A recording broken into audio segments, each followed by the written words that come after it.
Masechet Sanhedrin, Daf Lamed Vav Amoud Bet. On va commencer par Lamed Vav Amoud Aleph, en haut de la page, premier tiers de la page, aux 2 points. Dine Mamonot, Hatum Ot Veata Harot, Mathilin Minagadol, Dine Nefashot, Mathilin Minatsad. Nous avions vu une dizaine de différences entre Diné Mamonot et Diné Nefashot. Les jugements d'ordre pécuniaire et les jugements qui concernent la peine capitale.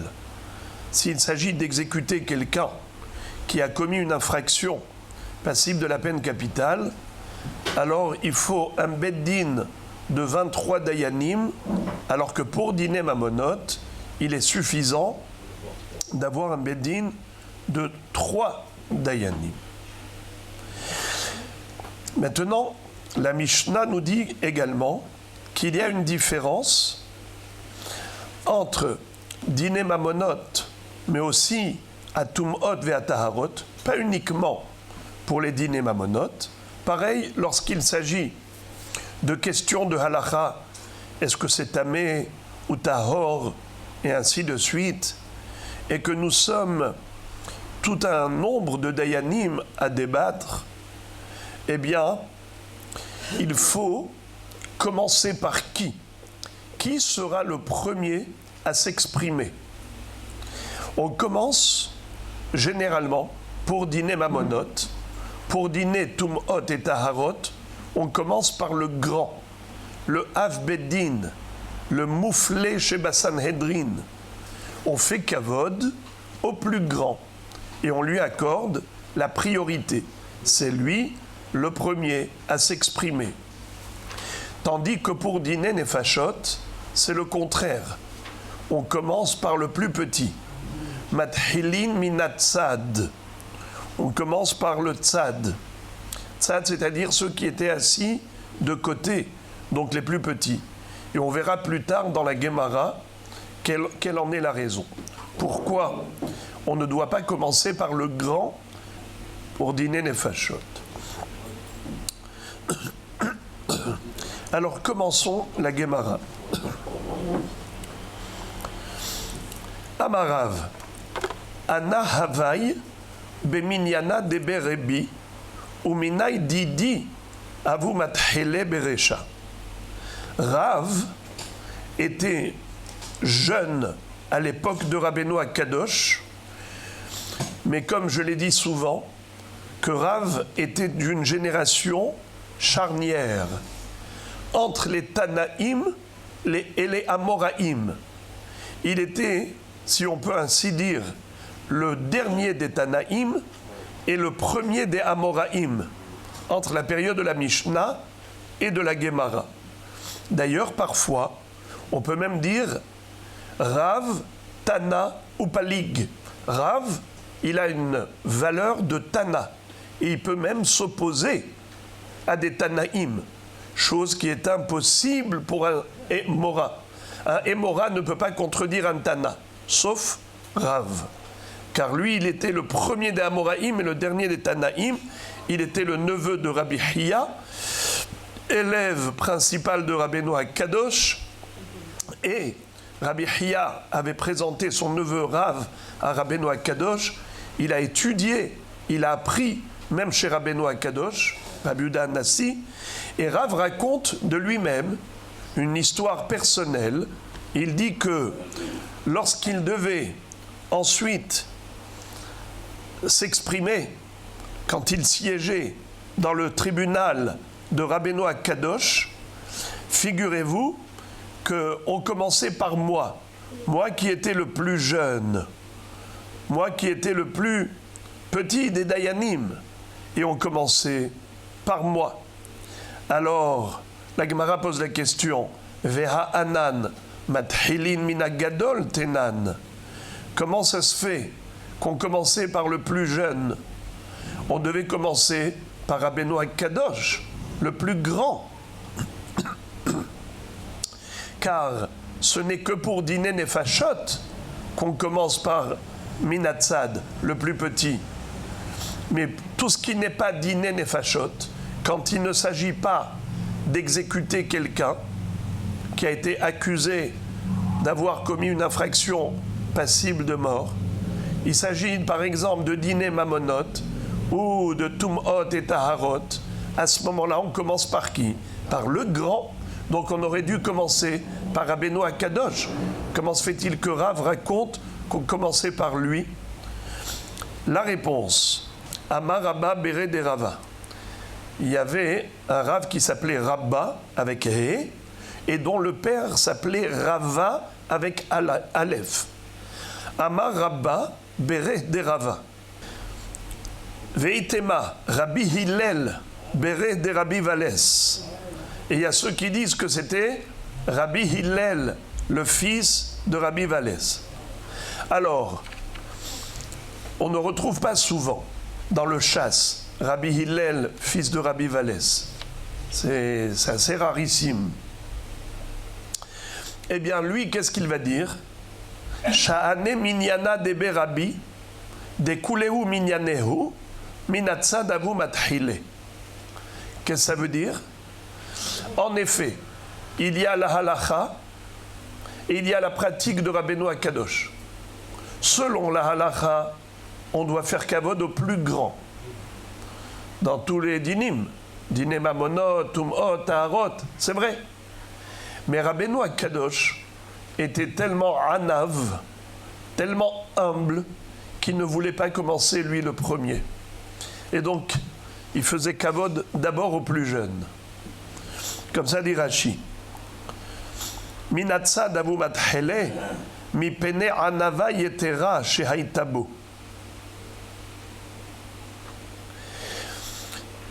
Il était tellement anav, anava yetera.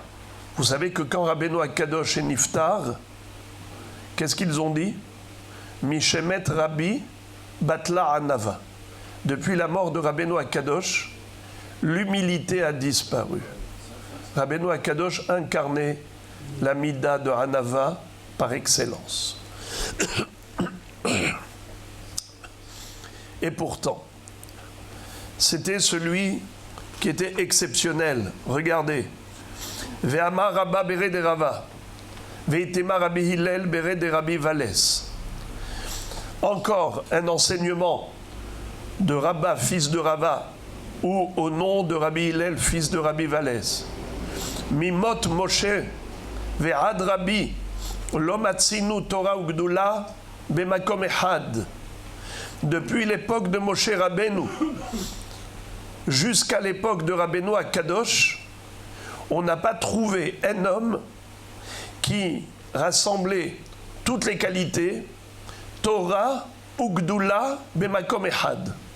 C'était l'homme le plus hacham et l'homme qui était au sommet de l'hiérarchie du Ham Israël. Comme Moshe Rabbeinu, qui était considéré le roi d'Israël et le maître d'Israël. C'est lui qui a guidé Israël, qui a dirigé le peuple, c'est donc comme un roi d'Israël, et qui était l'enseignant de la Torah pour Israël, Moshe Kibel Torah Misinaï, Umsara Yoshua.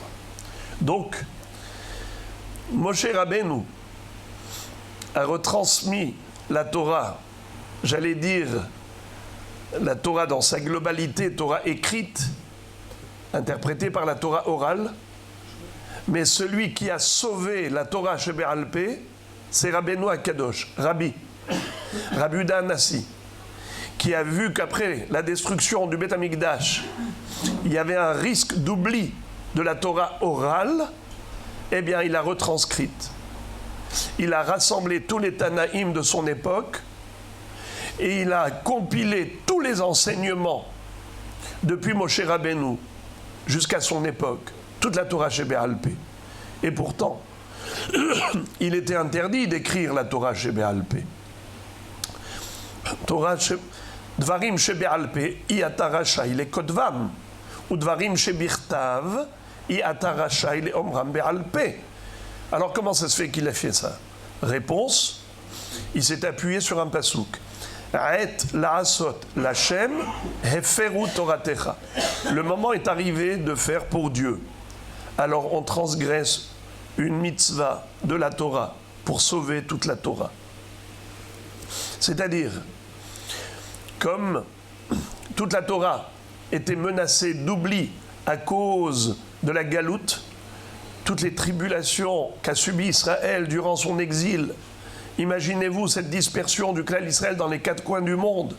Aujourd'hui, on aurait perdu, chas v'shalom, la Torah, si Rabbeinu Akadosh n'avait pas fait cet effort de l'écrire. Et donc on a les Shisha, Sidré, Mishnah, les 6 sections du Talmud, le chasse. Et ensuite, plus tard, il y a eu un autre Rav, c'est Rav Ashi, qui va retranscrire la Gemara. Car les Mishnayot, certes, c'est la base de Torah Shebe'al Peh, mais il faut comprendre les Mishnayot. Et c'était quoi l'explication de la Mishnah? La Gemara.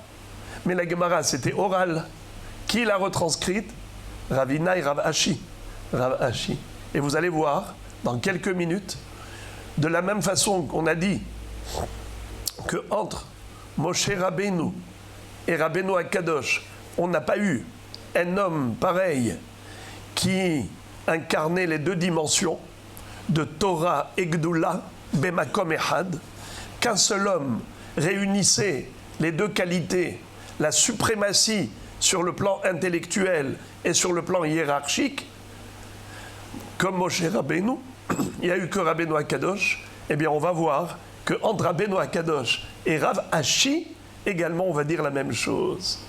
Que Rav Ashi, lui aussi, le dernier des Amoraïm, va incarner ces 2 dimensions et c'est lui qui va retranscrire la Gemara. Donc Moshe Rabbeinu, toute la Torah, Rabbeinu Akadosh, Torah Shebe'al Peh, la Mishnah, et Rav Ashi, Torah Shebe'al Peh, la Gemara. Et Akadosh Baruch Hu a choisi ces hommes et pour leur donner cette autorité, il leur a octroyé cette double dimension de réussite absolue sur tous les plans. Alors, les amis, la Gemara va poser la question Velo ve'ahava Yehoshua. Je ne comprends pas pourquoi tu affirmes que personne n'a égalé ces 2 personnages, à savoir Moshe Rabbeinu et Rabbeinu Akadosh Rabbi Yehuda Hanassi. Ce n'est pas vrai. Après Moshe, il y a eu Yehoshua bin Nun qui a succédé à Moshe Rabbeinu. Et on peut dire de lui qu'il était le roi d'Israël et le maître d'Israël, donc le plus grand au niveau hiérarchique et le plus grand au niveau Chokhma, au niveau intellectuel. La Gemara répond Hava El-Hazar. Il y avait El-Hazar, le fils de Aaron à Cohen, qui égalait Yehoshua bin Nun en Chokhma. Donc on ne peut pas dire que l'exclusivité était à Yehoshua bin Nun, comme quoi Yehoshua bin Nun était le seul Gadol Hador. En Torah, il y avait aussi El-Hazar à Cohen qui était équivalent. Ve'ava Pinhas, après la mort de El-Hazar à Cohen et de Yehoshua bin Nun, il y a eu Pinhas, on peut dire qu'il était le Gadol Hador, qui était le guide d'Israël et en même temps le plus grand maître en Torah. Réponse, Havu Zekenim. Il y avait également à son époque les Zekenim. C'est qui? Rashi explique, Kegon, Otniel ben Kenaz et Evtzan Zeboaz. C'est-à-dire, il y avait des très grands en Torah. Certes, Pinhas était grand, il était le guide, mais il y avait aussi des très grands en Chokhma, à savoir Otniel ben Kenaz. Vous savez que même ce que Yehoshua bin Nun a oublié, Otniel ben Kenaz a ramené et rétabli avec sa force de pile-poule. Il était incroyable. Je n'ai pas le temps de vous raconter. Regardez la Gemara dans Tumura, Daf Tet Vav Tet Zayin, Là-bas, la Gemara raconte qu'est-ce qui s'est passé avec Yoshua ben Nun. Et ce que Otniel ben Kenaz a fait, il a sauvé Yoshua ben Nun. En tout cas, voilà donc les Ekenim. Evtsan, qui était le Shofet,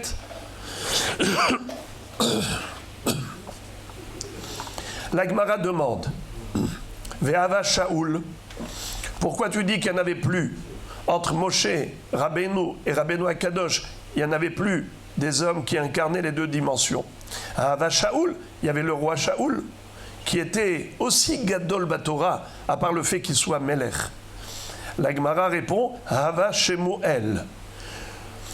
Qui était contemporain de Shaoul à Melech? Eh bien, c'était Shmuel HaNavi, qui était encore plus grand en Torah que Shaoul. Et donc, on ne peut pas dire que Shaoul était le Gadol Hador, il dépassait tout le monde à deux niveaux. La Gemara demande vers Nafshe. Mais pourtant, Shemuel HaNavi est décédé du vivant de Shaoul. Alors, ok, Shmuel HaNavi a mis de l'ombre sur Shaoul dans la dimension thoraïque. Mais une fois que Shmuel est niftar, Shaoul est resté tout seul. Donc on peut dire qu'il a eu l'exclusivité au niveau de l'autorité sur le plan Torah et sur le plan hiérarchique. Alors pourquoi tu dis que Shaoul n'était pas celui qui a réuni Torah Ugdula Bemakom Echad? La Gemara répond, Kulehu Sheneh Ka'amrinan. C'est-à-dire, certes, après la mort de Shmuel HaNavi, Shaoul est resté exclusif. Et il était le plus grand sur le plan Malchut et sur le plan Torah. Mais ça n'a eu lieu qu'après la mort de Shmuel HaNavi. Mais au départ, au début du règne de Shaoul, il n'était pas exclusif. Car au niveau Torah, Shmuel était supérieur. Alors, nous, ce qu'on cherche, c'est un homme qui, du début à la fin de son règne, il incarnait la suprématie dans les deux dimensions, spirituelle et hiérarchique. Ve'ahava David, David HaMelech, lui aussi, il était Gadol Hador, puisque il était roi d'Israël et Chacham en Torah. Alors on peut dire qu'il a réuni les deux dimensions. Réponse, Hava Ira Hayairi. À l'époque de David, il y avait encore l'un de ses maîtres. Il s'appelait Ira Hayairi. Ira Hayairi, quand il enseignait la Torah, il était assis sur des karim uksatot, sur un très beau fauteuil, avec des oreillers, avec des coussins. Et tout le monde était par terre. Même David HaMelech se soumettait à Ira Yairi. Alors la Gemara dit, voilà pourquoi entre Moshe Rabbeinu et Rabbeinu Akadosh, on n'a pas compté David HaMelech comme étant celui qui a réuni les deux dimensions de Torah et Gdula Bemakom Echad, bien qu'il était Melech Hacham, car au niveau de la Chokhma, il y avait Ira Yairi qui lui enseignait la Torah, qui était plus grand en Torah. La Gemara dit, Veha Nach Nafsheh. Mais à un moment donné, Ira Yairi est décédé, et donc David HaMelech est resté exclusif au niveau de cette suprématie. Réponse, la même réponse que tout à l'heure, Kulehu Sheneh Ka'amrinan. Nous, on cherche des personnages qui, du début à la fin de leur fonction autoritaire, de leur période de royauté, du début à la fin de leur royauté, ils étaient exclusifs dans les deux dimensions. Or ici, David HaMelech, avant que Ira Yairi ne décède, il n'était pas le seul grand Chacham. Il y avait aussi Ira Yairi. C'est vrai qu'après la mort de Ira Yairi, il est resté le seul, mais au début de son règne, il n'était pas le seul Chacham, le seul Gadol, puisqu'il y avait aussi Ira Yairi. Donc c'est pour ça qu'on ne l'a pas comparé à Moshe Rabbeinu. Veha Hava Shelomo. Il y avait Shelomo HaMelech. Shlomo HaMelech, roi d'Israël, est le plus grand Chacham. La Gemara dit Hava Shimei ben Gera. Shimei ben Gera, c'était le maître de Shlomo HaMelech en Torah. Et donc, on ne peut pas dire que Shlomo HaMelech avait, à cette époque, été le seul Gadol Hador. Car il y avait quelqu'un qui était plus grand que lui en Torah. La Gemara dit Vehakatle. On sait que le roi Salomon, Shlomo HaMelech, a exécuté Shimei ben Gera. Vous savez qu'il avait fait exécuter. Car Shimei ben Gera avait été ce qu'on appelle Mored Bamalchut. Il avait insulté David HaMelech de 5 insultes, et pendant qu'il fuyait son fils Avshalom, Shimei ben Gera l'a poursuivi avec des pierres et des insultes. Vehu kilelani kelala nimretzet. 5 insultes dont les initiales c'est nimretzet. Nun noef, mem moavi mamzer, resh rotseyach, tzadik sorer, tav toeva.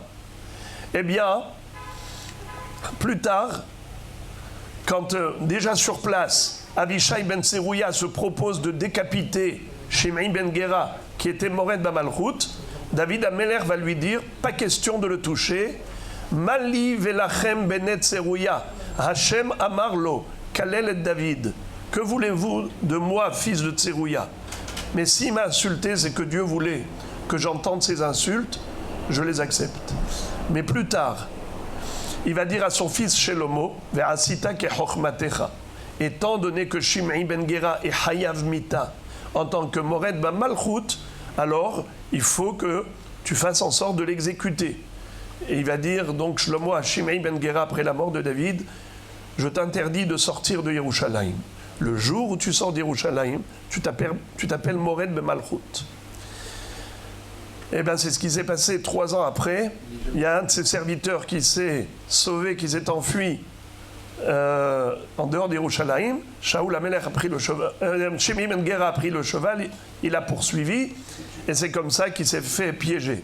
En tout cas, la Gemara pose la question, elle dit, puisque Shimei ben Gera a été exécuté par Shlomo HaMelech, sur l'ordonnance de Shlomo HaMelech, eh bien, Shlomo s'est retrouvé le seul Gadol Hador, aussi bien en Chochma comme en Malchut. Voilà, Torah Ugdula Bemakom Echad, comme à l'époque de Moshe Rabbeinu. La réponse, la même. Koulé Shaneh Ka'amrinan. Certes, après la mort de Shimei ben Gera, il était exclusif, mais nous, on cherche quelqu'un qui, du début à la fin de son règne, était exclusif. La Gemara pose encore une question. Hava Hizkiya. On a trouvé encore un personnage qui a réuni les 2 dimensions. Torah Ugdula Bemakom Echad, c'était le roi Ézéchias. Hizkiyahu HaMelech. La Gemara répond Hava Shevna. Il y avait Shevna. C'est qui Shevna? Vous vous rappelez? On avait dit que la yeshiva de Hizkiya HaMelech, elle comptait 11 000 personnes, tandis que la yeshiva de Shevna, elle comptait 13 000 personnes. D'accord? Tosfot disent que il y a une version de Gemara qui n'est pas comme celle-là. Itzfarim de lo garsela de Hizkiya, lo haya Moshe al kol Israël shekvar galu aseret hashvatim, ve'od de Shevna rasha'aya ve'lo miminyana. C'est-à-dire que, étant donné que Shevna, qui était contemporain de Hizkiya HaMelech, on ne peut pas le considérer comme concurrent de Hizkiya. Bien qu'il ait une yeshiva plus nombreuse, il y avait 13 000, mais il était considéré rachat. Vous vous rappelez, il a tout fait pour aller contre Hizkiya et aller, soi-disant, lever le drapeau blanc pour contracter une alliance avec le roi assyrien, Shalman Esser. En tout cas, on avait vu que Shevna, c'était un rachat. Donc comment peut-on dire Ve'ava Shevna? Alors en effet, selon cette version, il faut retirer cette question par rapport à Hizkiya. Alors la Gemara dit Ve'aiktil, Shevna a été exécuté par les Assyriens eux-mêmes. La réponse, Kulehul Shene Ka'amrinan, la même réponse. Ve'ava Ezra, Ezra Sofer, lui, à son époque, c'est lui qui a dirigé le peuple juif. C'est lui qui a reconstruit le deuxième Beth Amikdash. C'est lui qui était considéré comme le Gadol Hador, Ezra HaSofer. Et il était donc comme Melech et Hacham, Gadol Hador. Alors pourquoi on ne considère pas qu'il est équivalent à Moshe Rabbeinu ou Rabbeinu HaKadosh? La réponse, Hava Nehemia ben Hachalia. Il avait un concurrent au niveau de l'autorité. C'était Nehemia ben Hachalia. Comme on a dans les Nevi'im, on a Nehemia. Ezra, Nehemia. Nehemia était contemporain de Ezra Sofer et il avait été nommé comme étant le gouverneur de la communauté juive en Judée par le roi perse. Koresh avait donné le droit aux Juifs de monter en Israël, de reconstruire le deuxième Beth Amikdash. Eh bien, Nehemia ben Hachalia était l'équivalent de Ezra Sofer. Donc on ne peut pas accorder l'exclusivité à Ezra. Très bien, donc on a passé en revue 7 personnages qui étaient entre Moshe Rabbeinu et Rabbeinu HaKadosh, et on a dit que ceux qui ont réuni les deux dimensions du début de leur règne jusqu'à la fin, sur le plan intellectuel, spirituel, autorité, eh bien c'était Moshe Rabbeinu et Rabbeinu HaKadosh. Maintenant, Amar Adabar Ahava, Af Ani Omer, Mimot Rabbi Adrav Ashi, Lomatsinu Torah Ugdula Bemakom Ehad. À l'instar de ce qu'on vient de voir, Rav Adabar Ahava va dire j'applique exactement la même notion à Rav Ashi. Lui aussi ressemblait à Rabbeinu HaKadosh et à Moshe Rabbeinu, car il était le guide dirigeant d'Israël à son époque, et il était le plus grand maître en Torah. Et comme je vous l'avais dit tout à l'heure, que HaKadosh Baruch Hu a fait quelque chose d'extraordinaire. C'est qu'il a choisi ces 3 lumières, Moshe Rabbeinu, Rabbeinu HaKadosh et Rav Ashi, qui ont été ceux qui ont retransmis la Torah à Israël, qui avaient cette responsabilité, et pour qu'ils aient l'autorité, eh bien, il leur a donné la suprématie sur tous les plans. Ils étaient maîtres et dirigeants exclusifs du Ham Israël. La Torah et la Gedoula étaient réunis chez eux. La Gemara pose la question, elle dit « Velo ve'ahava huna bar Natan » Pourquoi tu me dis qu'à l'époque de Rav Ashi, il n'y avait pas son équivalent? Pourtant, il y avait le Resh Galuta, Huna bar Natan, et qui était un grand hacham, et en même temps l'exilarque, le président de la communauté juive babylonienne. La réponse, Huna bar Natan, Michaf Hava Kaif le Rav Ashi. Bien qu'il était grand en Torah, Huna bar Natan, mais il tirait son chapeau devant Rav Ashi. Il se soumettait à Rav Ashi. Donc en effet, Rav Ashi avait l'exclusivité de la grandeur sur tous les plans. La Gemara maintenant revient à la Mishnah. Nous avions appris dans la Mishnah Dine nefashot mathilin minatzad. Contrairement à Dine mamonot ou Dine tumot vetaharot, où on commence par le grand, on fait kavod au Av Beddin, c'est lui qui s'exprime le premier. Mais au niveau des dîners nefashot, lorsqu'il s'agit de condamner quelqu'un à mort, alors on ne commence pas par le plus grand, au contraire, on commence par le plus jeune, ceux qui sont assis de côté. Mathilin minatzad, minahanemile, d'où apprend-on cela? Qu'il ne faut pas commencer par le plus grand pour dîner nefashot. Amar ahabar papa, amarkra, lota'ane al riv, lota'ane al rav. Qu'est-ce que ça veut dire? La Torah dit Lota'ane al riv lintot. Ça veut dire quoi? Tu ne vas pas répondre au riv. Il s'écrit riv. Si on parle de riv, c'est-à-dire un litige, un conflit, alors pourquoi c'est écrit riv sans le yud? On aurait dû écrire resh yud bet riv, qui veut dire un litige, un conflit. Pourquoi c'est écrit sans le yud? C'est comme si on pouvait lire Rav. L'otahane al Rav ne contredit pas le Rav. Au niveau des dîners nefashot, ne contredit pas le Rav. Si le Rav a dit qu'il est condamné à mort, ne le contredit pas. Alors, c'est la raison pour laquelle, si on veut sauver l'accusé, le sauver de la mort, alors il faut justement que le Rav parle le dernier. Car s'il parle le premier, plus personne ne pourra le contredire. Puisqu'on voudrait obtenir une majorité écrasante d'acquittement, alors laisse la liberté d'expression à tout le monde. Alors voilà, c'est la raison pour laquelle on commence par le plus jeune et on va justement dans l'ordre croissant jusqu'au Av Bet Din pour donner toutes les chances d'acquitter le... Maintenant, vous allez me dire, mais c'est quoi ça? Mais on avait déjà dit que pour sauver, pour acquitter quelqu'un de la mort, eh bien, tout le monde avait le droit de s'exprimer. Les Mefarshim expliquent, c'est vrai, bien sûr, que si même un jeune Talmid Chacham qui a remarqué qu'il y a ici une faille dans le jugement, il y a une ouverture pour sauver l'homme de la mort, il a le droit d'expression. Le problème, c'est que psychologiquement, il ne se permettra pas.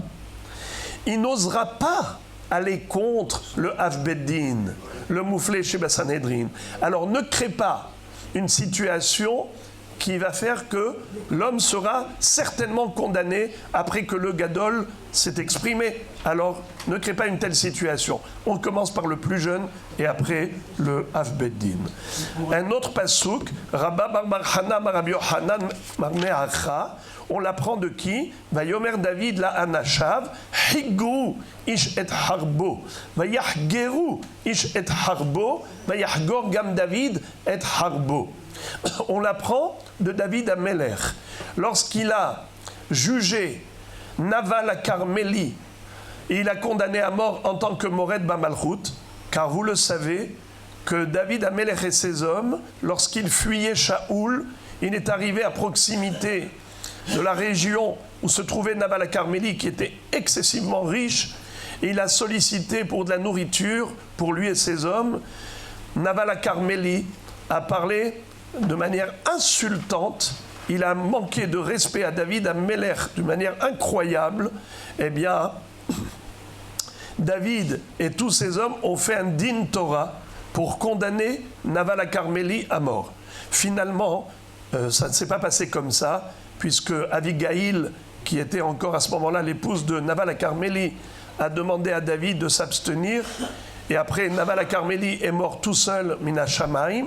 Mais la manière comment ça s'est fait, c'est que tout le monde a pris son épée pour la dégainer à Vayahgeru ish harbo, c'est-à-dire qu'ils se sont ceints de cette épée, mais on dit d'abord Vayahgeru ish et harbo, Vayahgor gam David et harbo. David, c'était le roche à Sanhedrin, mais lui, il a pris son épée le dernier. C'est-à-dire que chacun devait s'exprimer. D'abord les plus jeunes, et ensuite lui.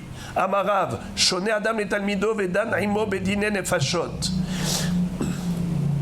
Rav va dire qu'un homme, quand il enseigne à son élève des halachot, il peut, quelque part, l'influencer pour qu'il fasse partie des dayanim, pour compter dans le vote de Dine Nefashot. Shone Adam et Talmido, Vedan Aimo, Bedine Nefashot. C'est-à-dire que d'après Rav, un maître peut enseigner à son élève dans le cadre du tribunal de Dine Nefashot où il y a 23 dayanim, pour ensuite comptabiliser les opinions au moment du vote. Et au moment du vote, si on a 12 qui acquittent et 11 qui condamnent, il est acquitté. Si on a 13 qui condamnent et 10 qui veulent acquitter, il est condamné. Eh bien, est-ce qu'un maître et son élève peuvent compter comme deux voix? Alors, Rav dit oui. Shone Adam et Talmido. Vedan Aimo, Bedine Nefashot. Un maître peut enseigner son élève dans le cadre du tribunal et petit à petit l'entraîner vers sa propre opinion. et il compte pour 2. La Gemara dit, mais comment ça se fait? Pourtant, on a pris une braïta qui dit le contraire. Metive hataharot vehatumot ha'avu bno harav et talmido monim lahem shenaim dine mamonot vedine nefashot vedine makot kiddush hachodesh ve'ibur hashana avu bno harav et talmido en monim lahem ela ehad. Pourtant, nous avons appris dans une baraïta qui dit que s'il s'agit de dinim, de taharot et de tumot, c'est-à-dire des lois de kashrut, des lois de pureté, où on n'a pas besoin d'un beddin, même un rave tout seul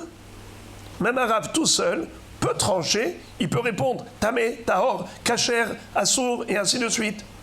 Alors dans ce cas-là, imaginons qu'il y ait plusieurs abanim. Il y en a qui disent kasher, on dit non, pas kasher, ou bien tamé, tahor. Qu'est-ce qu'on fait? On va d'après la majorité.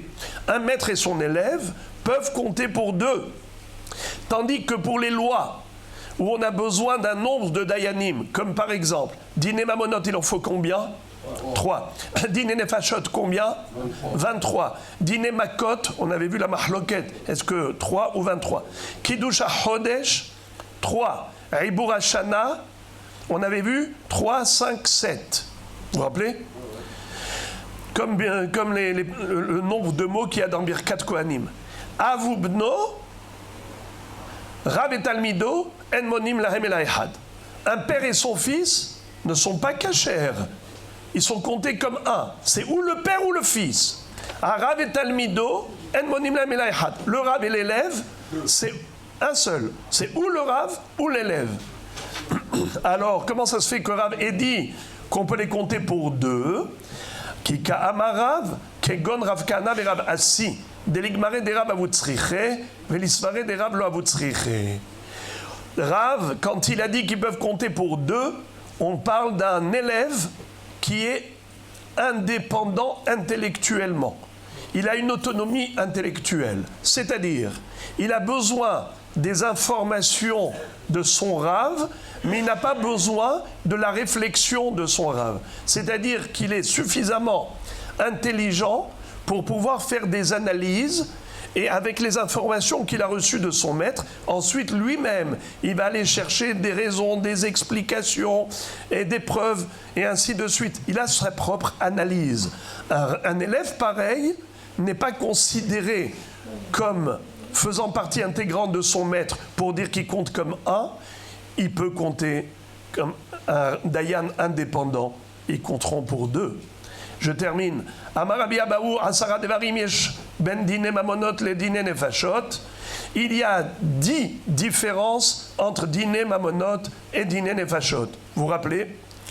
La Gemara dit Vechulan en nohagin beshoran niskal chutz me'esrim u'shlosha.